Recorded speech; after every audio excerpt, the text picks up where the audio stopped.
10 మంది కుష్ఠరోగులు ఉన్నారు. 10 మంది కుష్ఠరోగులు ఉన్నారు. ఈ 10 మంది బాగుపడ్డారు. ఎంతమంది వచ్చి సాక్ష్యం చెప్పారు? ఒక్కడే వచ్చి సాక్ష్యం. కొంచెంలో నమ్మకంగా ఉన్నవాడు విస్తారమైన దాంట్లో కూడా నమ్మకంగా ఉంటాడు. దేవుడు నీకు చేసిన మేలులో కొంచెం మేలులో నమ్మకంగా ఉంటే విస్తారమైన మేలు నీకు చేస్తాడు. చిన్న కార్యం చేసినప్పుడే నువ్వు దారి తప్పిపోతే, కృతజ్ఞత లేకుండా జీవిస్తే ఇంకా గొప్ప కార్యాలు నువ్వేం చూస్తావు? బాధల్లోనూ, శ్రమల్లోనూ, కష్టంలోనూ, నిందల్లోనూ, అవమానాల్లోనూ, పరిస్థితుల్లో నలిగిపోతూ ఉన్నప్పుడు దేవుడు ఒక గొప్ప కార్యం చేసినప్పుడు ఆ కార్యాన్ని బట్టి కృతజ్ఞత కలిగి దేవుని సన్నిధిలో నీవు సాక్షిగా నిలబడితే ఇంకా ఆశ్చర్యమైన కార్యాలు, అద్భుతమైన కార్యాలు నీ కుటుంబం పట్ల, నీ జీవితం పట్ల జరిగిస్తూ ఉంటాడు. దేవునికి స్తోత్రం కలుగును. నతానీయులతో దేవుడు అంటున్నాడు, నతానీయులు, ఇదిగో నిన్ను అంజూరపు చెట్టు కింద చూశానని చెప్పినందుకే నువ్వు ఎంత ఆశ్చర్యపోతే, నువ్వు ఇంకా నన్ను వెంబడిస్తే, నేను చెప్పింది నీవు నమ్మితే ఇంకా అనేకమైన అద్భుతాలు నీవు చూస్తావు. ఎంతకంటే గొప్ప కార్యాలు నీవు చూస్తావు. చూడాలనుందా? ఎంతకంటే గొప్ప కార్యాలు చూడాలనుందా? చనిపోయిన వారిని సహితం లేపగలిగిన నా దేవుడు. దేవునికి హల్లెలూయా, హల్లెలూయా. దేవుని సంఘాల్లో జరిగినట్లు, క్రైస్తవ సంఘాల్లో జరిగినట్లు ఎక్కడ అద్భుతాలు జరగవు. ఎందుకంటే నిజ దేవుడు, ఏకైక దేవుడు, సర్వశక్తి కలిగిన దేవుడు ఆయనే నజరేయుడైన యేసుక్రీస్తు. వాక్యాన్ని చదువుకుందాం, వాక్యంలోనికి వెళదాం. ఆదికాండం 41వ అధ్యాయము 52వ వాక్యం. 41వ అధ్యాయము 52వ వాక్యం. తరువాత అతడు నాకు బాధ కలిగిన దేశమందు దేవుడు నన్ను అభివృద్ధి పొందించునని చెప్పి రెండవ వానికి ఎఫ్రాయిము అని పేరు పెట్టెను. చాలు. దేవునికి స్తోత్రం కలుగును గాక. హల్లెలూయా. ఎక్కడ అభివృద్ధి చెందించాడండి? ఎక్కడ అభివృద్ధి చెందించాడు? బాధ కలిగిన దేశంలో నుండే అక్కడే అభివృద్ధి చెందించాడంట. ఎవరిని? యోసేపుని. ఇప్పుడు నీకు కొన్ని చోట్ల బాధ కలుగుతూ ఉంటది, కొన్ని చోట్ల ఇబ్బంది కలుగుతూ ఉంటది. అబ్బాయి ఇక్కడ ఉండకూడదు అన్న, ఖాళీ చేసేద్దాం అనుకుంటున్నాను మేము. అసలు ఈ పక్కన ఆ పక్కన గొడవ ఎక్కువైపోయింది అన్న. అసలు ఈ ప్రాంతంలోనికి రాకూడదు అనుకున్నాం కానీ వచ్చామన్నా. ఈ ప్రాంతంలో అసలు ఉండకూడదు అనుకున్నాం, వెళ్ళిపోదాం అనుకుంటున్నాము అని అంటుంటాం కొన్నిసార్లు. దేవునికి స్తోత్రం కలుగును కాక. అది మన పిరికితనం. అది మన పిరికితనం. మనం ఉన్న చోట నిలబడితే, దేవుడు నిలబెట్టిన చోట ఉండగలిగితే చక్కటి ఆశీర్వాదాన్ని మనకి దేవుడు అనుగ్రహిస్తాడు. దేవునికి స్తోత్రం కలుగును కాక. అంటే యోసేపు అంటున్నాడు, బాధ కలిగిన దేశం. ఎలాంటి బాధ కలిగిందో తెలుసా యోసేపుకి? నిందలు వచ్చాయి, అవమానం వచ్చింది, కష్టం వచ్చింది, దుఃఖం వచ్చింది. సొంత అన్నలే అమ్మేసుకున్నారు యోసేపుని. సొంత వారే ద్వేషించారు, అమ్మేసుకున్నారు. ఆ కొనుక్కున్నవాడు తీసుకెళ్ళి ఇంకొకరికి అమ్మేశాడు. అక్కడ పనిచేస్తూ ఉండగా యోసేపుని బట్టి తన కుటుంబాన్ని అంతటినీ ఆశీర్వదిస్తున్నాడని పోతిఫర్ ఏం చేశాడంటే, యోసేపుని బట్టి యోసేపు పని చేయడం మొదలెట్టిన తర్వాత నా కుటుంబం అంతా దీవించబడుతుంది, ఆశీర్వదించబడుతుంది అని చెప్పి యోసేపుకి సమస్తాన్ని అప్పగించాడు ఇంట్లో. కొన్నిసార్లు మనం పని చేసేటప్పుడు మన మంచితనాన్ని బట్టి, మనకి కలిగిన విధేయతను బట్టి, మనకు కలిగిన విశ్వాసాన్ని బట్టి మన యజమానులు మన మీద కనికరాన్ని చూపిస్తుంటారు. మన యజమానులు మన మీద కనికరాన్ని చూపించి సమస్తాన్ని మనకు అప్పచెప్తుంటాడు. ఇదిగో ఆ బిడ్డ, అతను చెప్తే మీరేనండి, ఆమె చెప్పింది చేయింది అని కొన్ని అధికారాలు మనకు అప్పచెప్తుంటాడు. వాటిలో మనము నమ్మకంగా జీవించాలి. దేవుడికి స్తోత్రం కలుగును గాక. నమ్మకంగా జీవించినప్పుడు ఇంకా అభివృద్ధిలోనికి నడిపిస్తాడు. కానీ యోసేపుకి ఏం జరిగిందంటే, యోసేపుకి పోతిఫరు తన కుటుంబాన్ని అంతటినీ అప్పగించాడు, తన ఆస్తిపాస్తులన్నిటినీ అప్పగించాడు. తనకు కలిగిన గొర్రెలు, మేకలు, మందలను, పనివారిని, పశువులను అన్నిటినీ యోసేపు వశము చేశాడంట. అయ్యా, ఇదిగో నీవే నా ఇంటికి యజమానుడిగా ఉండు, నీ వచ్చిన తర్వాత నా కుటుంబము ఆశీర్వదించబడుతుంది. ఇక్కడ ఒక విషయాన్ని జ్ఞాపకం చేసుకోండి. మనం ఎప్పుడైతే మంచి మనసుతో ఉంటామో, చెడ్డ హృదయం అనేది మనలో లేకుండా ఉంటుందో, ద్వేషం అనేది మనలో లేకుండా ఉంటుందో, అప్పుడు మనం అడుగు పెట్టిన ప్రతి స్థలంలో దేవుడు ఆశీర్వదిస్తాడు. మనము నిలబడిన ప్రతి చోట మన ద్వారా ప్రజలు ఆశీర్వదించబడతారు, మన ద్వారా మన యజమానులు ఆశీర్వదించబడతారు, మన ద్వారా మనం చేసే కంపెనీ ఆశీర్వదించబడుతుంది, మన ద్వారా మన కుటుంబాలు ఆశీర్వదించబడతాయి. ఎప్పుడు అంటే దేవునికి విధేయత మనం చూపించినప్పుడు. దేవునికి స్తోత్రం కలుగును గాక. చాలా కష్టం వచ్చిందండి యోసేపుకి. ఆ పరిస్థితుల్లో యోసేపు నిదానంగా ఆలోచించాడు. యోసేపు నిజాయితీ కలిగి ఉన్నాడు. పోతిఫర్ భార్య మోసం చేయాలని చూసింది. ఉంటారు కొంతమంది మన యజమానులు మనల్ని హెచ్చరిస్తూ ఉన్నప్పుడు, యజమానులు మనల్ని మెచ్చుకుంటూ ఉన్నప్పుడు పక్కన పనిచేసే వాళ్ళు ఉంటారుగా, వాళ్ళకి నచ్చదు. పక్క వాళ్ళు ఉంటారుగా, వాళ్ళకి నచ్చదు. అంతే ఎందుకు, నేను 2000 సంవత్సరం నుంచి 2006 వరకు మధ్యలో ఒక 2-3 సంవత్సరాలు మానేసిన ఒక జిరాక్స్ షాప్లో చేసేవాడిని. ఆ జిరాక్స్ షాప్ ఓనర్ చాలా ముసలోడు. అతని దగ్గర పనిచేయడం మొదలెట్టిన తర్వాత నాకు 900 జీతం ఇచ్చేవాడు. నెలకి ఎంత 900 జీతం ఇచ్చేవాడు. తర్వాత ఇంకొక ఆయన వచ్చి నన్ను పిలిచాడు. ఏమనంటే, నీకు 1300 జీతం ఇస్తాను, నా దగ్గరికి వచ్చేసి ఇక్కడ ఇంకా నువ్వు కూల్ డ్రింక్స్ అమ్మాల్సి వస్తుంది, జిరాక్స్లు తీయాల్సి వస్తుంది. జిరాక్స్ అయితే ఓకే, కూల్ డ్రింక్లు అమ్మాల్సి వస్తుంది, పెన్సిళ్ళు పెన్నులు అన్ని స్టేషనరీ కూడా ఉంటుంది, నీ దగ్గర పని ఎక్కువ అవుతుంది కదా, ఇక్కడ నా దగ్గర ఓన్లీ జిరాక్స్ మాత్రమే తీయద్దు కానీ 1300 ఇస్తాను వచ్చేసి. ఆయనకి ఎవరో చెప్పారంట, పలానా రాజు అక్కడ ఉంటాడు, ఆయన తీస్తే మంచిగా వస్తాయి, నీట్గా పేపర్లు వేస్ట్ అవునా కూడా చక్కగా జాగ్రత్తగా పని చేస్తాడు, బాధ్యత కలిగి, అవసరమైతే మిషన్ ఏదైనా ప్రాబ్లం వచ్చినా ఆయన రిపేర్ చేసుకుంటాడని చెప్పారంట ఎవరో. ఆయన వచ్చి ఇక్కడ నాకు 900 జీతం ఇస్తుంటే ఆయన ఎంత ఇస్తానన్నాడు? 1300 కాదు, 1000 రూపాయలు ఇస్తానండి, 100 రూపాయలు ఎక్కువ ఇస్తానండి, ఎక్కువ ఇచ్చి భోజనం పెట్టిపిస్తాను అక్కడ క్యాంటీన్ ఉన్నాను. అయితే ఈ సంగతి ఎవరైనా ఓనర్కి చెప్తారా? పెట్టుకుంటే నెల జీతం తీసుకుని ఆడి దగ్గరికి వెళ్ళిపోతాను పని చేయాలి. నేనేం చేశాను తెలుసా, ముసలాయనకి, సార్ నన్ను పలానా ఆయన ఇలాగ అడుగుతున్నాడు, 900 ఇస్తున్నారని చెప్పాను, ఆయన 1000 రూపాయలు ఇస్తానన్నాడు, వచ్చేమన్నాడు అన్నాడు. ఆయన అన్నాడు, ఒరే అనేవాడు. ఎందుకంటే అంతకంటే కొంచెం పెద్దగా ఉండేవాడు. ఒరే అన్నాడు. ఏమన్నారా మరి, నువ్వేం చెప్పావురా అన్నాడు. నేను రానన్నాను సార్ అన్నాడు. ఎందుకురా మరి, వెళ్ళిపోయి 100 రూపాయలు ఎక్కువ అవుతుంది కదా అన్నాడు. నేను ఎక్కడికి వెళ్తాను సార్, నాకు పని లేనప్పుడు మీరు పని పెట్టుకున్నారు, మీ దగ్గర జిరాక్స్ తీయడం నేర్చుకున్నాను నేను, అయినా మిమ్మల్ని వదిలిపెట్టి అక్కడికి వెళ్తాను సార్. ఆ నెల నాకు జీతం ఎంత ఇచ్చాడు తెలుసా, ఆయన 1100 ఇచ్చాడు. వాడు ఇస్తానన్న దాని మీద 100 రూపాయలు ఎక్కువ ఇచ్చాడు. ఎందుకంటే నమ్మకత్వాన్ని చూశాడు. అనేకమైన సంవత్సరాలు ఆయన దగ్గరే పనిచేశాను. ఆయన అంత నమ్మకంగా నన్ను పెట్టుకుంటాము, అవసరమైతే నేను క్యారేజ్ ఎక్కలేకపోతే ఒక 5 రూపాయలు, రోజుకి ఒక 5 రూపాయలు ఇడ్లీ తినమని ఇచ్చేవాడు, భోజనానికి ఇచ్చేవాడు 5 రూపాయలు, రోజుకి 5 రూపాయలు భోజనానికి ఇచ్చేవాడు. అప్పుడప్పుడు ఆ 5 రూపాయలు ఎత్తుని చూసి వాళ్ళ భార్య ముసలిదే తగ్గుకుళ్ళుకినేది నా మీద, తగ్గుకుళ్ళుకినేది. ఎక్కడ పని దొరకనట్టు ఇక్కడ చేస్తాడు వీడు. మళ్ళీ ఆ ప్లేట్ కడిగిచ్చేవాడిని, ఇంటికి తీసుకెళ్ళి ఆ బాత్రూమ్ కడిగించుకునేది, అన్నీ చేయించుకునేది నా చేత. మళ్ళీ తిడుతుండేది. ఎందుకో వాళ్ళ ఆయన నన్ను బాగా చూస్తున్నాడు అని చెప్పి కుళ్ళి. యోసేపుని కూడా పోతిఫరు బాగా చూస్తున్నాడని చెప్పి వాళ్ళ భార్యకి ఏమొచ్చింది, కుళ్ళు వచ్చి యోసేపు మంచివాడు, మంచి పేరు ఉంది యోసేపుకి, ఎలాగైనా యోసేపుని చెడగొట్టాలి అని అనుకుంది.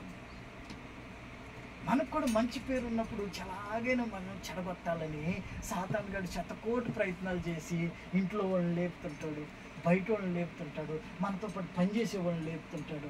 లేపి ఆ ఊసి చెప్పి మనల్ని పనులు సరిగ్గా చేయనివ్వకుండా చెడగొడుతుంటాడు, దేవుని సన్నిధికి రానివ్వకుండా చెడగొడుతుంటాడు. నువ్వు ఎప్పుడైతే దేవుని సన్నిధికి కరెక్ట్గా వస్తావో అప్పుడు నువ్వు ఉన్న చోట మంచి పేరు నీకు వస్తుంది. దేవునికి స్తోత్రం. నువ్వు చేసే పనిలో మంచి జ్ఞానాన్ని దేవుడిస్తాడు.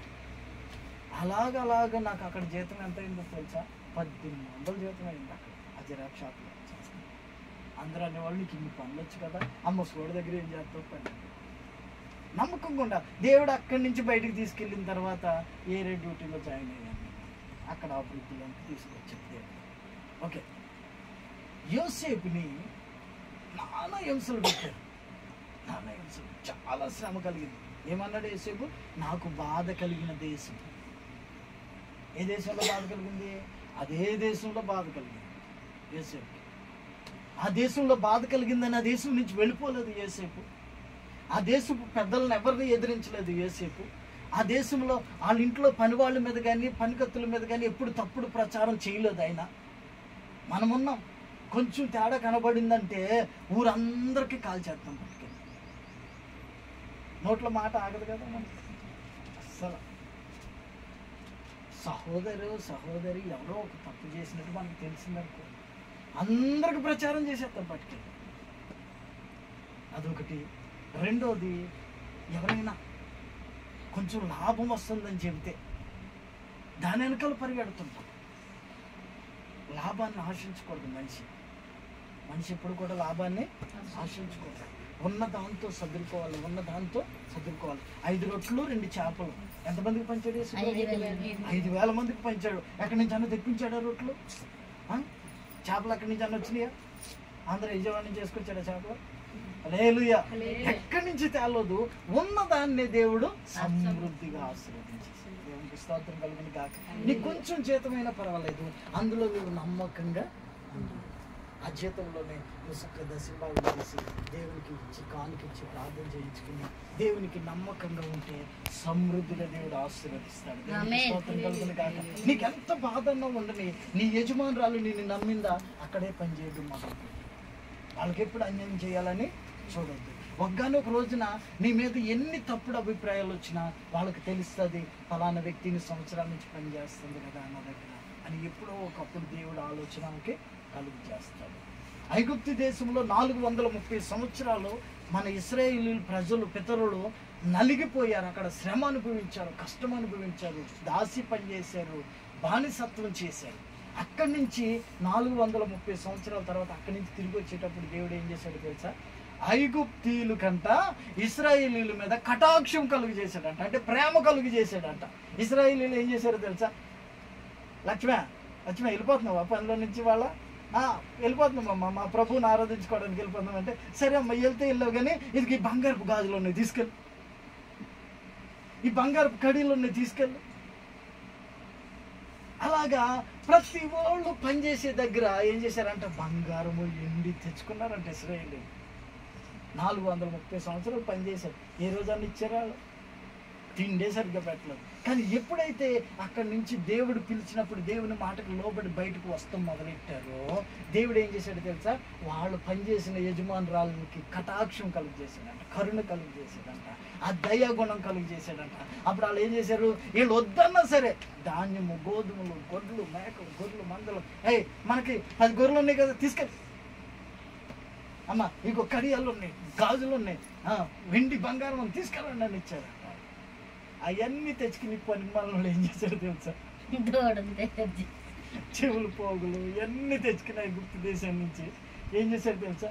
పిలిచిన దేవుణ్ణి వదిలిపెట్టేసి, రక్షణ ఇచ్చిన దేవుణ్ణి వదిలిపెట్టేసి, ఉచితంగా మనల్ని ప్రేమిస్తున్న దేవుణ్ణి వదిలిపెట్టేసి ఈ పనికి మనలో ఏం చేశారు తెలుసా? అనకూడదులే కానీ వాళ్ళు ఏం చేశారు తెలుసా? మన పితరులు అంతా కరగబెట్టి మోషేమో ఉపవాస ప్రార్థన చేస్తున్నాడు. కొండ మీద 40 రోజులు ఉపవాస ప్రార్థన చేస్తున్నాడు. మోషే ఎక్కడికి వెళ్ళాడో తెలియదు, మనల్ని పిలిచిన దేవుడు ఏమయ్యాడో తెలియదు, మాకు ఎవరు కనపడతలేదు. అది మనకు కనపడే ఒక దేవుడు మాకు కావాలని చెప్పి ఆ చెవులుకున్న పోగులు, ఐగుప్తీయులు ఇచ్చిన బంగారం అదంతా పట్టుకొచ్చి అక్కడ కుప్పపోసి దానికి అగ్గిపెట్టి కరగబెట్టి దాన్ని ఒక దూడలాగా తయారు చేసుకుంటారు. అందుకని దేవుని వాక్యంలో ఉంటుంది, జీవం గల మహిమా స్వరూపుడైన దేవుణ్ణి వాళ్ళు ఏం చేశారంట? గడ్డి మీద ఒక దేవుడు ఎద్దు స్వరూపంలో చేసుకున్నారంట. మన దేవుడు ఎలాంటోడు? మహిమ కలిగిన దేవుడు. మన దేవుడు ఎలాంటోడు? అద్భుతాలు చేసే దేవుడు. మన దేవుడు ఎలాంటోడు? కంటికి కనపడకుండా హృదయానికి గోచరం కానీ ఆశ్చర్యమైన కార్యాలు చేసే దేవుడు మన దేవుడు. అలాంటి దేవుడిని వదిలిపెట్టేసి ఏం చేశారు? గడ్డి మేసి ఎద్దు రూపాన్ని చేసుకున్నారు. దేవుడు అక్కడ కరుణిచ్చి వాళ్ళకి అది ఇస్తే, డబ్బు ఇస్తే, ధనం ఇస్తే అది తీసుకొచ్చి ఇక్కడ వ్యర్థంగా చేసుకున్నారు. మనలో కొంతమంది అలాగే చేస్తారు. దేవుడు అది ఇచ్చాడు, కొంత డబ్బు ఇచ్చాడు, లేకపోతే ధనం ఇచ్చాడు, లేకపోతే ఇచ్చాడు, ఇచ్చిన దేవుడిని వదిలిపెట్టేసి దాన్నే పట్టుకుని కూర్చుంటారు. ఇక నా అంతటోళ్ళు లేరు అని ఒక బైక్ తీసుకుంటారు, నా అంతటోళ్ళు లేరు అని ఒక కారు తీసుకుని, నా అంతటోళ్ళు లేరు అని ఒక అది తీసుకుని, ఇది తీసుకుని యాసాలు వేసి కాళ్ళు చేతులు ఎరగొట్టుకుని ఇంట్లో కూర్చుంటారు. దేవునికి స్తోత్రం కలుగును. ఉన్నదంతా అయిపోయిన తర్వాత ఈ లోపు ఆ ఉన్నత తింటం మొదలెట్టిన తర్వాత బద్ధకం వచ్చేది కదా, ఇంత వస్తుంది కదా, ఏంటిది ఇంకా తర్వాత పని చేయరు వాళ్ళు. పనికి పోకుండా అక్కడ అప్పు చేసి ఇక్కడ అప్పు చేసి అప్పులు పాలైపోయారు. అరే ఒకప్పుడు బాగానే ఉన్నారు కదా మీరంటే, ఒకప్పుడు వచ్చిందండి ధనము, వచ్చిన ధనాన్ని నువ్వు జాగ్రత్తగా పెట్టుకోవట్లేదు. దేవునికి స్తోత్రం కలుగును గాక. వచ్చిన ధనాన్ని, వచ్చిన జీతాన్ని నువ్వు అభివృద్ధిలోనికి తెచ్చుకుంటలేదు. దేవుడు ఇస్తున్నాడు, నీకు ఇస్తున్నాడు. నెల వచ్చేటప్పటికి అంత జీతం ఇస్తున్నాడు. అందులో నీకు చక్కగా దశమ భాగం తెచ్చి దేవుని సన్నిధిలో ఇచ్చేసి మిగతాది కొంత ఖర్చు పెట్టుకుని కొంత దాచుకుని అలాగే నువ్వు అభివృద్ధిలోనికి వస్తే దేవుడు ఇంకా ఆశీర్వదిస్తాడు. ఒకరికి 5 తలాంతులు ఇచ్చాడండి, ఇంకొకరికి 2 తలాంతులు ఇచ్చాడు, ఇంకొకరికి 1 తలాంతే ఇచ్చాడు. ఈ 5 తలాంతులు ఇచ్చినోడు ఏం చేశాడు? కష్టపడ్డాడు, పని చేశాడు, వ్యాపారం చేశాడు. ఆ 5 తలాంతులకి ఇంకొక 5 తలాంతులు సంపాదించి 10 తలాంతులు తన యజమానుడికి ఇచ్చాడు. 10 తలాంతులు తన యజమానుడికి ఇచ్చాడు అంటే మరి అతను ఎంత సంపాదించవచ్చు? 5కి 5 సంపాదించాడా? కాదు కాదు. ఈ లోపాల భార్య పిల్లలను పోషించాడు, కిరాయి గుంటే కిరాయి కట్టుకున్నాడు, అన్నీ చేసుకున్నాడు, తిన్నాడు, తాగాడు. అవసరమైతే మరలా 10 తలాంతులు యజమానుడికి ఇచ్చేసినా ఈయన వ్యాపారం కొనసాగించగలిగిన డబ్బు ఈయన దగ్గర ఉంది కనుక 5కి 5 10 తలాంతులు యజమానుడికి అప్పు చెప్పేశాడు.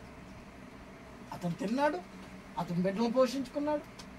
ఈ రోజున నీకు వచ్చిన జీతంతో, నీకు వచ్చిన రాబడితో, నీకు వచ్చిన కష్టార్జితంతో నీ పిల్లలకు సరైన తిండి పెట్టలేని పరిస్థితుల్లో నీవు ఉన్నావు. కారణం ఏంటంటే నీ ఆస్తి, నీ సంపద వ్యర్థమైపోతుంది.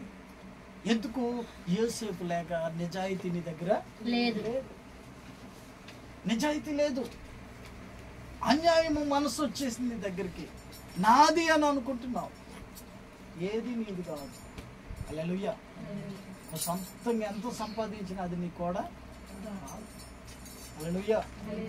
కనుక యోసేపు లాగా మనం ఓర్పు కలిగి ఉండాలి.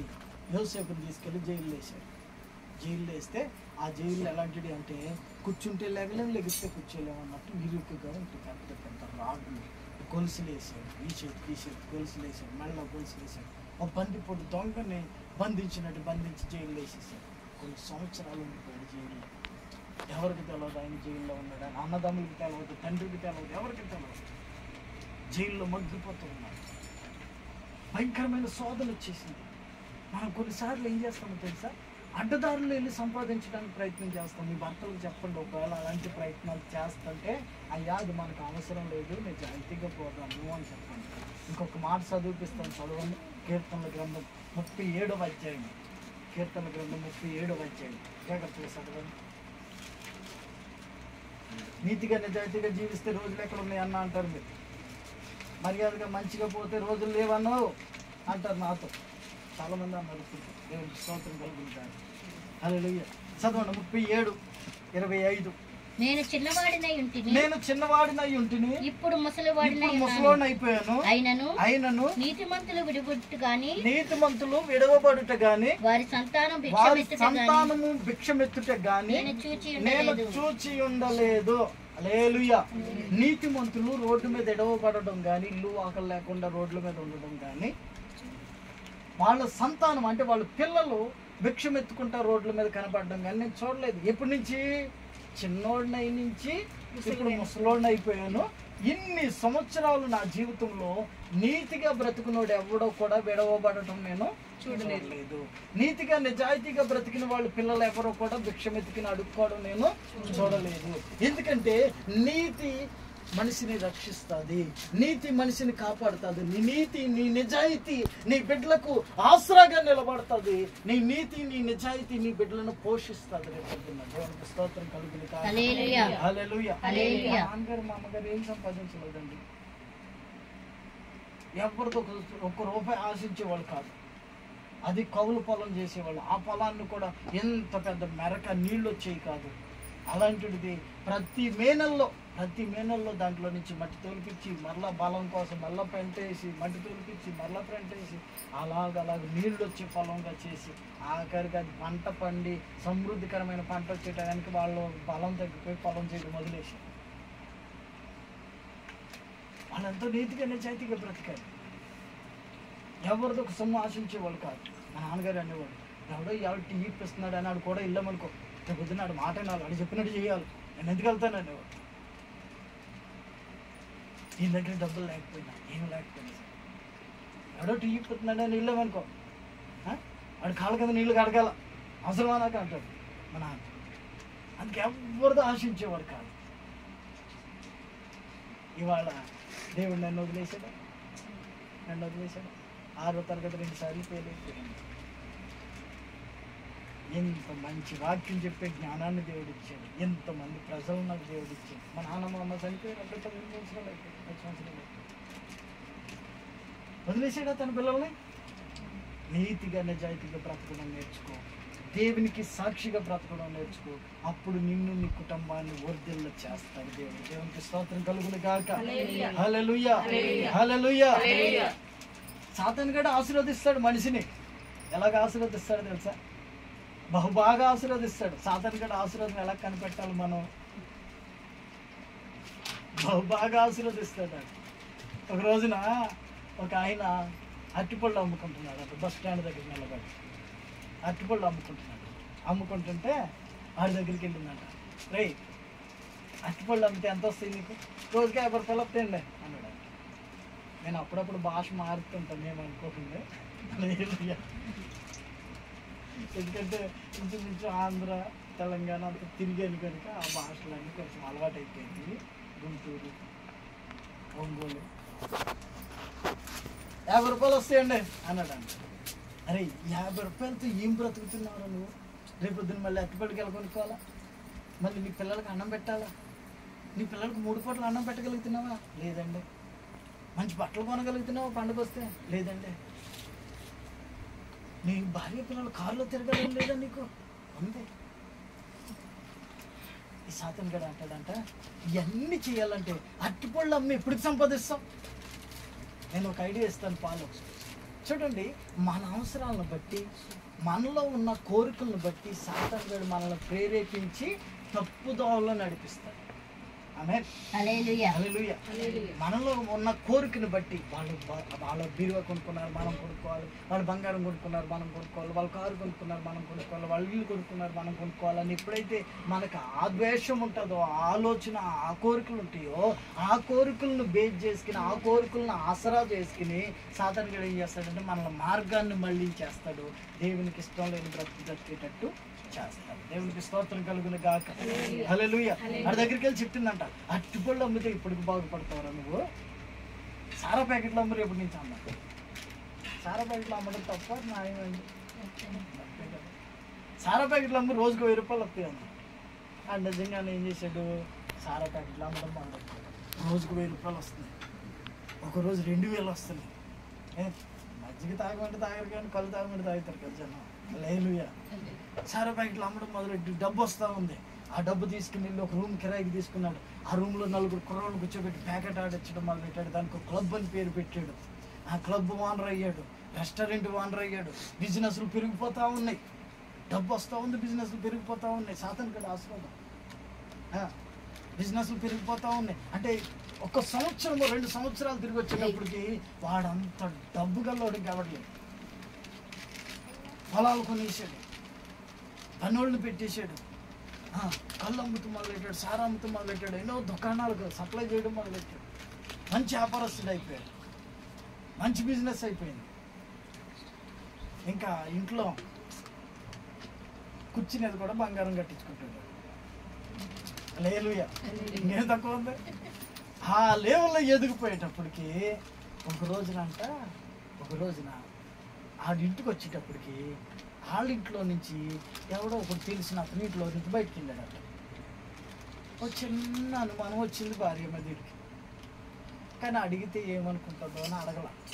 కానీ మనసులో మాత్రం అదే ఉంది, ఈ టైంలో ఇంట్లో నుంచి ఎందుకు వెళ్తుంది, ఈ టైంలో ఇంట్లో నుంచి ఎందుకు వెళ్తుంది, మనసులో మాత్రం అదే ఉంది.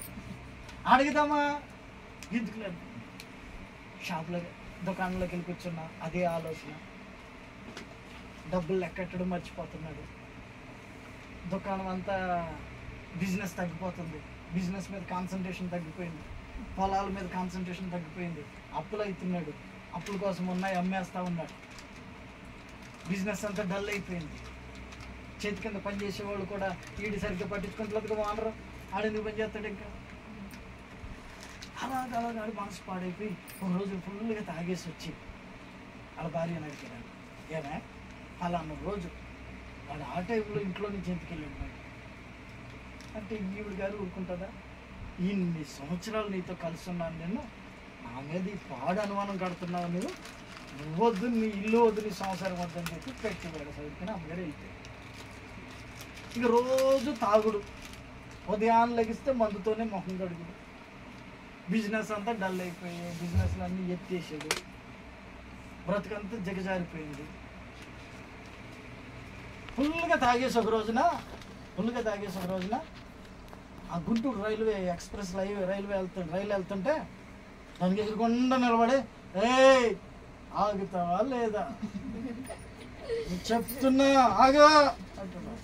ఇంతలో పాపం ఎవడో కనిపించి ఒకటి బయటకు గుంచితే ట్రైన్ వెళ్తా ఉంది, దడం దడం దడం. వీడు గుంజినోడు బతికేనరా బాబు అనుకోవాలా, నేను ఆపితే అది ఆగదా అని వెళ్ళి తనుదంతా నిన్ననే ఎగిరాడు అంట. ఎగిరితే రైలు కింద పడి 2 కాళ్ళు ఇరిగినాయి.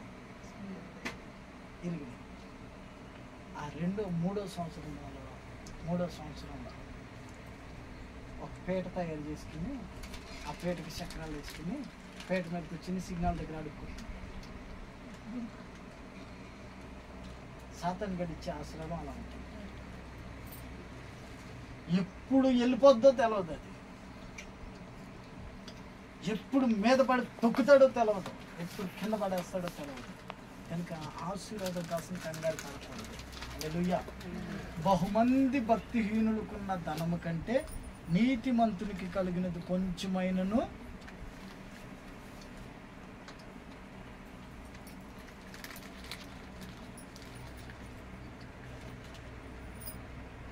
చదవండి 37:16 వచ్చిన కీర్తన గ్రంథం 37:16. కొంచెమైనను బహుమంది భక్తిహీనులకున్న ధన సమృద్ధి కంటే శ్రేష్టము. నీతిమంతుడు కలిగింది కొంచెమైనా బహుమంది భక్తిహీనులకున్న ధనము కంటే శ్రేష్టం అంట. దేవునికి స్తోత్రం కలుగును గాక. కనుక ధనం సంపాదించడానికి కంగారు పడుతున్నావా? డబ్బు సంపాదించడానికి కంగారు పడుతున్నావా? నిజాయితీగా కష్టపడు, ఏదో ఒక రోజు నీ కష్టాన్ని దేవుడు చూస్తాడు. నిజాయితీగా బ్రతుకు, ఏదో ఒక రోజు దేవుడు నీ కష్టాన్ని చూస్తాడు. యేసేపును చూశాడు ఒక రోజున. పనివాడిగా పనిచేసేవాడు జైల్లోకి వెళ్ళిపోయాడు. ఆయన చేసిన పొరపాటు ఏమీ లేదు, అక్కడ దోచుకున్నది ఏమీ లేదు. వాళ్ళ ఇంట్లో దొంగతనం చేసిన వాడు కాదు, వాళ్ళ మీద తిరగబడిన వాడు కాదు, వాళ్ళు మోసం చేసిన వాడు కాదు. కేవలం నిజాయితీగా బ్రతుకుతున్న బ్రతుకుని వార్చలేని మనుషులు, న్యాయంగా బ్రతుకుతున్న బ్రతుకుని వార్చలేని మనుషులు తప్పుదో పట్టించాలని చూస్తారు. జైల్లోకి ఆఖరికి ఒక రోజున దేవుడు కరుణిస్తే ఆ పోతిఫర్ రాజు, ఫరో రాజు యోసేపుని జైల్లో నుంచి తీసుకొచ్చిన తర్వాత ఏమైందో తెలుసా? పనివాడిగా కాదు, రాజు పక్కన ఇంకొక రథం తయారు చేసి రాజు వస్త్రాలు ధరించి యోసేపుకి రాజు ఉంగరం పెట్టి రాజు వస్త్రాలు ధరించి రాజుగారి రథం మీద కూర్చోబెట్టాడు అంట. దేవునికి స్తోత్రం కలుగును గాక. హల్లెలూయా. ఓర్చుకున్నావనుకో, కష్టం అనుకోకుండా, నిష్ఠూరం అనుకోకుండా, ఉన్న చోటన దేవుడు ఇక్కడ పెట్టాడు, నేను ఇక్కడ ఉండాలి అని అనుకుంటే కంగారు పడి నువ్వు నీ యజమానుడికి కోపం వచ్చిన ఎడల ఉద్యోగంలో నుంచి నువ్వు తొలగిపోవద్దు అని ఉంటుంది సామెతల గ్రంథంలో. కొన్నిసార్లు యజమానుడు కోపపడవచ్చు, కొన్నిసార్లు మనకు కోపం రావచ్చు. మనము మనుషులమే, వాడు మనిషి. కనుక మన నిజాయితీ వాడిని రాత్రిపూట నిద్ర పట్టకుండా చేస్తాడు. దేవునికి స్తోత్రం కలుగును కాక. దానియేలుని సింహాల బోన్లో వేసేసాడండి రాజు. దానియేలు నిజాయితీగా బ్రతికాడు, నీతిపరుడిగా ఉన్నాడు, ప్రార్థనాపరుడిగా ఉన్నాడు, దేవుణ్ణి నిత్యము ప్రార్థన చేసేవాడుగా ఉన్నాడు. కనుక రాత్రిపూట దానియేలు సింహాల బోన్లో ప్రశాంతంగా ఉన్నాడు, కానీ సింహాల బోన్లో వేసిన రాజుగారికి నిద్ర పట్టలేదంట. రాత్రి నిద్ర పట్టక తినటం మానేసి, ద్రాక్షరసం పానం చేయడం మానేసి, ఆ రోజున నాట్యగత్తులు నాట్యం ఆడుతుంటే వాళ్ళే నాట్యం లేదేమో లేదు, బంద్ చేయండి రా అని బంద్ చేసి వచ్చేసి ఇల్లంతా సైలెంట్ అయిపోయింది. ఏం చేస్తున్నాడో అర్థం కాలో. రాత్రి అంతా మెలకుగా ఉన్నాడు. ఉదయాన్నే తెల్లారుతూ ఉండగానే సింహాల బోన్ దగ్గరికి వెళ్ళి దుఃఖ స్వరముతో పిలుస్తున్నాడంట, దానియేలు నీవు నిత్యము సేవిస్తున్న నీ దేవుడు నిన్ను రక్షించినా. లోపల నుంచి ఒక స్వరం, లోపల నుంచి ఒక స్వరం ఏమని వస్తుంది? ఏమని వస్తుంది? మీరైతే ఏమంటారు? ఏమనుకున్నారో బిడ్డ, ఏమనుకున్నావు నా దేవుడు అంటే? ఆ దేవుడు అంటే కూడా అనరు. నేనంటే ఏమనుకున్నా? నువ్వెంత కాదు, సున్నా. హల్లెలూయా. నువ్వంటే ఏమనుకోవటమో కాదు, నువ్వు సున్నా, నేను సున్నా. మనలో ఉన్నవాడు గొప్పవాడు, మనల్ని నడిపిస్తున్నవాడు గొప్పవాడు. హల్లెలూయా. దానియేలు ఏమన్నాడు తెలుసా? రాజు చిరంజీవిగా అవును గాక, రాజు చిరకాలం జీవించును గాక. నిత్యము నేను సేవిస్తున్న నా దేవుని దృష్టికి నేను నీతిపరుడిగా కనపడ్డాను కనుక నా దేవుడు నన్ను ఈ సింహాల నోటి నుండి విడిపించాడు. దేవునికి స్తోత్రం కలుగును గాక. నా దేవుని ప్రియులారా, నీవు నిత్యము సేవిస్తే, నిత్యము నీవు ప్రభుని ఆరాధిస్తే, నిజాయితీగా నీవు బ్రతకగలిగితే ఏదో ఒక రోజు దేవుడు నీ దగ్గరికి వస్తాడు, విడిపిస్తాడు. హల్లెలూయా. ఏదో ఒక రోజు దేవుడు నీ కష్టాన్ని చూస్తాడు, విడిపిస్తాడు. హల్లెలూయా. ఏదో ఒక రోజు దేవుడు నిన్ను నీ యజమానులతో కూడా కూర్చుండేటట్టు చేస్తాడు. హల్లెలూయా. యజమానులతో కూడా ఆ సిట్టింగ్ లో, ఆ మీటింగ్ లో నువ్వు కూర్చునేటట్టు చేస్తాడు. దేవునికి స్తోత్రం కలుగును గాక. హల్లెలూయా. ఒకప్పుడు మీటింగ్ జరుగుతుంటే 10 గంటలకు మీటింగ్ ఉందంటే 7 గంటలకు వెళ్ళి శుభ్రంగా టేబుల్ అన్నీ తుడిచి గ్లాసుల్లో నీళ్లు పెట్టి ఆ గ్లాసుల మీద మూతలేసి వాటర్ బాటిల్ నింపి అక్కడ పెట్టి అన్నీ రెడీ చేసి మీటింగ్ బయట చేతులు కట్టుకుని నిలబడేవాడు. ఆ లోపల ఉన్నవాళ్ళు రే అంటే లోపలికి వెళ్ళి అడుగురా అంటాడు, షుగర్లెస్ టీ అంటాడు, ఒకడు డికాషన్ అంటాడు, ఒకడు కాఫీ అంటాడు. అవన్నీ మళ్ళీ కలుపుకొచ్చి కప్పు టీలో టేబుల్లో పెట్టుకుని ట్రైలో పెట్టుకుని వాళ్ళకి అందించి వాళ్ళు తాగేదాకా మళ్ళీ బయట నిలబడి తాగి కప్పు అక్కడ పెట్టిన తర్వాత ఆ సౌండ్కి మళ్ళీ లోపలికి వెళ్ళాలి. వాళ్ళు పిలవరు, మళ్ళీ కప్పులు పెట్టిన సౌండ్కి లోపలికి వెళ్ళి ఆ కప్పులు తీసుకొచ్చి మళ్ళీ శుభ్రంగా కడిగి టిష్యూ పేపర్ పెట్టి తుడిచి అక్కడ బార్లించి మరలా టీ అడిగినప్పుడు ఇవ్వాలి. ఒకప్పుడు ఇప్పుడు అదే యజమానులు అక్కడ కూర్చుంటే వాళ్ళ ఆపోజిట్ నేను కూర్చుని మీటింగ్ లో మాట్లాడే ధన్యత ఇచ్చాను. హల్లెలూయా. అదే యజమానులతో పాటు బోర్డు మీటింగ్ లో కూర్చోబెడుతున్నాడు నన్ను తీసుకెళ్ళి దేవుడు. కంగారు పడకూడదు, అవసరపడిపోకూడదు, వెళ్ళిపోయి అవసరపడిపోకూడదు, కంగారు పడకూడదు. నీతిగా, నిజాయితీగా, ఓర్పుగా, సహనంగా ఉండాలి. హల్లెలూయా. ఒకప్పుడు మా అబ్బాయిని హాస్పిటల్కి తీసుకెళ్ళడానికి ఎవరినో ఒక 500 అడిగితే వాళ్ళు 500 లేవంటే 200 ఇస్తే ఇంకొక 300 ఇంకొకరిని అడిగి ఒక 500 తీసుకొచ్చి ఆటో ఎక్కే డబ్బులు కూడా లేక పిల్లోడిని ఎత్తుకుని నడుచుకుంటూ హాస్పిటల్కి తీసుకెళ్ళాను. నా దేవుని కృపను బట్టి ఇప్పుడు 14 సంవత్సరాలు అనుకుంటున్నా, 13 సంవత్సరాలు. 10 సంవత్సరాల తర్వాత ఏమైందో తెలుసా? ఎవరు హాస్పిటల్లో ఉన్నా వెళ్ళి నా దగ్గర ఉన్న మటుకు ఒక 500 1000 రూపాయలు చేతిలో పెట్టి వచ్చే ధన్యతను నా దేవుడు నాకు ఇచ్చాడు. హల్లెలూయా. దేవుడు నమ్మిన వాళ్ళని ఎప్పుడు వదిలిపెట్టడమ్మా, ఎప్పుడు వదిలిపెట్టడం. ఈ రోజున 10 మందికి అన్నం పెట్టేటట్టు చేశాడు దేవుడు. నా తల్లిదండ్రుల నిజాయితీ, నేను బ్రతికిన నా బ్రతుకుని నా దేవుడు నన్ను చూశాడు. అదే దేవుడు నువ్వు నమ్ముకున్నావు, నిన్ను కూడా చూస్తాడు. అదే దేవుడిని నువ్వు ఆరాధిస్తున్నావు, నిన్ను చూస్తాడు ఒక రోజున. నువ్వే స్థితిలో అయితే అవమానపడుతున్నావో, ఏ స్థితిలో అయితే నిందలు అనుభవిస్తున్నావో, ఏ స్థితిలో అయితే తోటివారు, ప్రక్కవారు, అనుకున్నవారు, అయిన వారు నిన్ను మీద ఎత్తి మాటలు పడుస్తూ ఉన్నారో వాళ్ళందరూ నీ దగ్గరికి వచ్చేటట్టు చేస్తాడు ఒక రోజున. వాళ్ళందరూ నిన్ను బ్రతిమలాడుకునేటట్టు చేస్తాడు ఒక రోజున. అది దేవుని గొప్పతనం. దేవునికి స్తోత్రం కలుగును. యేసేపు అంటున్నాడు, నేను బాధ అనుభవించిన దేశంలో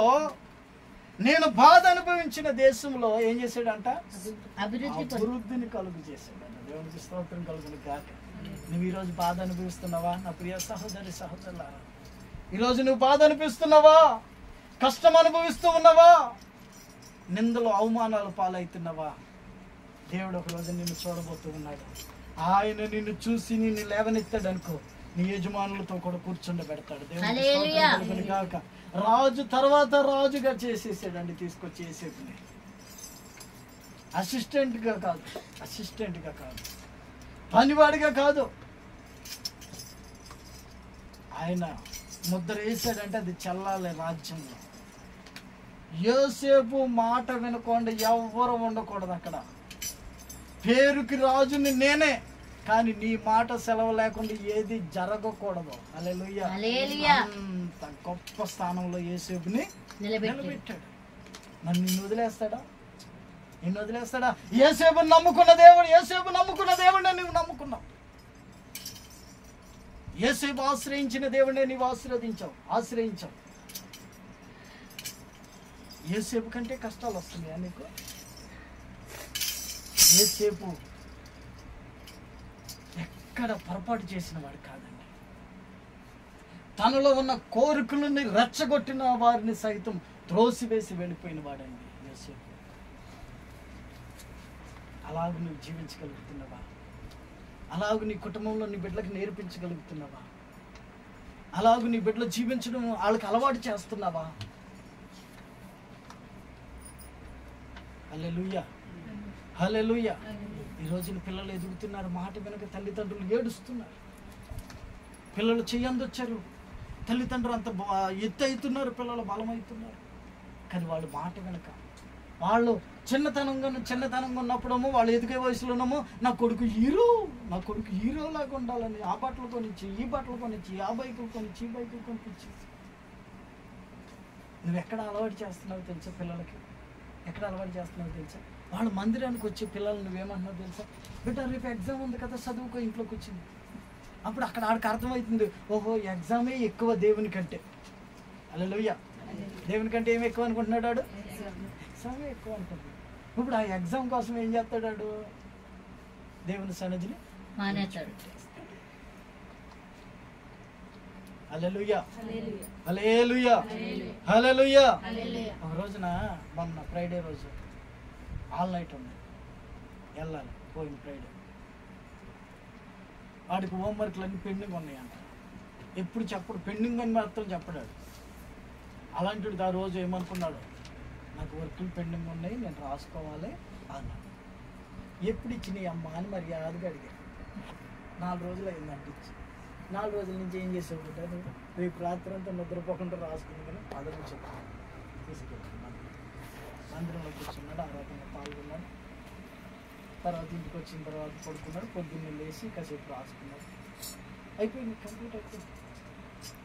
ఆ ఒక్కరోజు నీకు వదిలేసామనుకో, అదే అలవాటు అయిపోయింది. దేవునికి స్తోత్రం కలుగును కాక. నీకు కృంగిన స్థితిలో ఉన్నప్పుడు, నీవు దిగజారిపోయిన స్థితిలో ఉన్నప్పుడు నీ దేవుడు నీకు సహాయం చేశాడే, ఆ దేవుని వైపు నీ బిడ్డలను నడిపించాలి. కానీ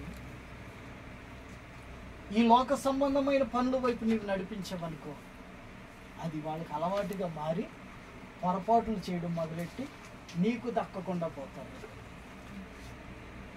కనుక నా తల్లిదండ్రులు నాకు నేర్పించిన పదంలో, ఆ పద్ధతిలో నేను బ్రతికాను. నాకు దేవుడు సహాయం చేశాడు. చదువు సైన్యం లేని ఉన్న ఉన్నతమైన స్థితిలో. హల్లెలూయా. నీ బిడ్డల చదువు కొరకు నువ్వు ప్రార్థన చేయి. అలాగూ వారిని దేవుని మందిరంలోనికి కూడా నడిపించు. నీ బిడ్డల ఉద్యోగాల కొరకు ప్రార్థన చేయి. అలాగూ వారిని దేవునికి ఇచ్చేటట్టు కూడా చెయ్యి. దేవునికి ఇవ్వడం కూడా నేర్పించు. అప్పుడు వారు ఆశీర్వదించు. ప్రార్థన చేసుకుందాం. అందరూ తల్ల వంచి కళ్ళు మూసుకుని ప్రార్థన చేసుకుందాం. సర్వకృపానిధి యగు దేవుడు, నిన్న నేడు ఏకరీతిగా ఉన్నవాడు, సర్వోన్నతుడు, నిన్ను ప్రేమిస్తున్న దేవుడు అయినా యోసేపు నమ్ముకున్న దేవుడిని నీవు నమ్ముకున్నావు. ఒకవేళ నీవు కష్టము, నిందలు, అవమానాలు అనుభవిస్తున్నావా ఈ రోజున, ఒకరోజు నిన్ను చూస్తాడు. నా ప్రియ సహోదరులారా, దీన స్థితిలోను లేమి స్థితిలోను బ్రతుకుచున్న నన్ను చూసిన దేవుడు నిన్ను చూస్తాడు. సరసాల్లో బందీకణంలో ఉన్న యోసేపును చూసిన దేవుడు నిన్ను చూస్తాడు. ఒక రోజున యోసేపుని ఒక ఉన్నతమైన స్థానంలో కూర్చోబెట్టగలిగిన దేవుడు నిన్ను చూస్తాడు, నిన్ను ఒక ఉన్నతమైన స్థానంలోనికి తీసుకుని వెళతాడు. అనవసరమైన పనుల వైపు నువ్వు పరిగెత్తుకు, అనవసరంగా అడ్డుదారుల్లో వెళ్ళి సంపాదించాలని అనుకోకు. అడ్డుదారుల్లో సంపాదించడం నేర్చుకోకు. నీతిగా నిజాయితీగా బ్రతుకు. ఆ నీతి నిజాయితీ నీ బిడ్డలకు ఉపయోగపడుతుంది రేపొద్దున్న. యథార్థంగా బ్రతుకు. ఆ యథార్థత నీకు బలంగా నిలబడుతుంది రేపొద్దున్న. యథార్థతను విడిచిపెట్టుకో, నీతిని విడిచిపెట్టుకో. ఎన్ని శ్రమలు వచ్చినా, కష్టాలు వచ్చినా, నిందలు వచ్చినా, అవమానాలు వచ్చినా, నీ తోటి వారు నీ మీద లెగుస్తూ ఉన్నా, నీవు అనుకున్న వారు, నీవు ప్రేమించిన వాళ్ళు, నిన్ను ప్రేమించిన వారు అందరూ కలిసి నీ మీద తిరగబడినా నువ్వు యథార్థతను విడిచిపెట్టుకో. నా ప్రభు సన్నిధి నీకు తోడుగా ఉండి ఎల్లప్పుడూ నీకు ఉన్నతమైన స్థితిని ఇవ్వాలని ఆశపడుతున్నాను. ఈరోజు నువ్వు కంగారు పడుతున్నావేమో, ఈరోజు నువ్వు భయపడుతున్నావేమో, ఇదిగో నా బ్రతుకు ఏమైపోతుందో, నాకెవరు సహాయం చేయగలుగుతారని భయపడుతున్నావేమో. నీకు సహాయం చేయగలిగిన వాడు, నిన్ను ఓదార్చగలిగిన వాడు, నిన్ను నడిపించగలిగిన వాడు, నిన్ను ఉన్నతమైన స్థితికి వెళ్ళి నడిపించే, నీ ఉన్నతమైన స్థితిలో నిన్ను నిలబెట్టగలిగిన వాడు నజరేయుడైన యేసుక్రీస్తు. ఆ యేసయ్యను నీవు నమ్ముకుని ఉన్నావు. నువ్వు నమ్ముకున్న దేవుడు బలవంతుడమ్మా. నీవు నమ్ముకున్న దేవుడు ఒట్టువాడు కాదు. నీవు నమ్ముకున్న దేవుడు అన్యాయంగా నిన్ను విడిచిపెట్టేసేవాడు కాదు. మనుషులు విడిచిపెడతారు, మనుషులు మోసం చేస్తారు. Thank you master, thank you Jesus. Hallelujah,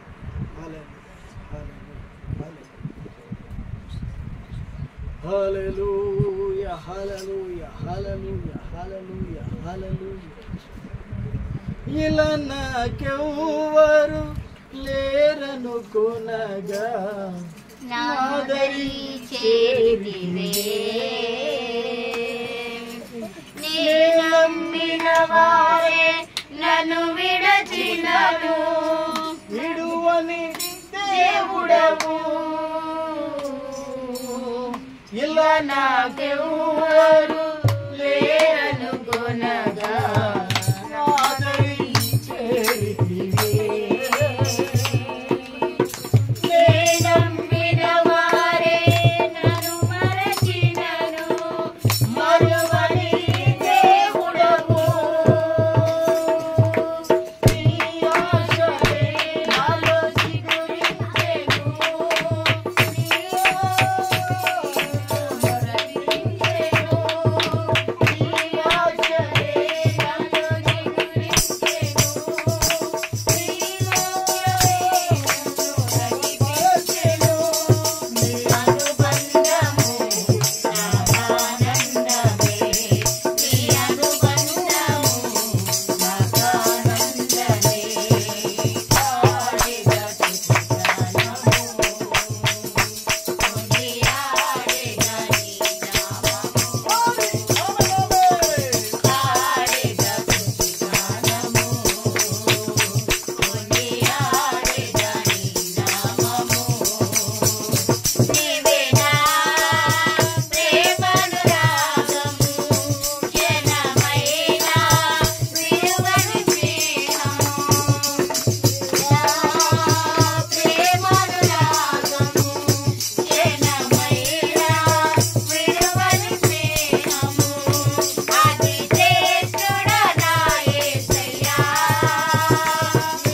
Hallelujah.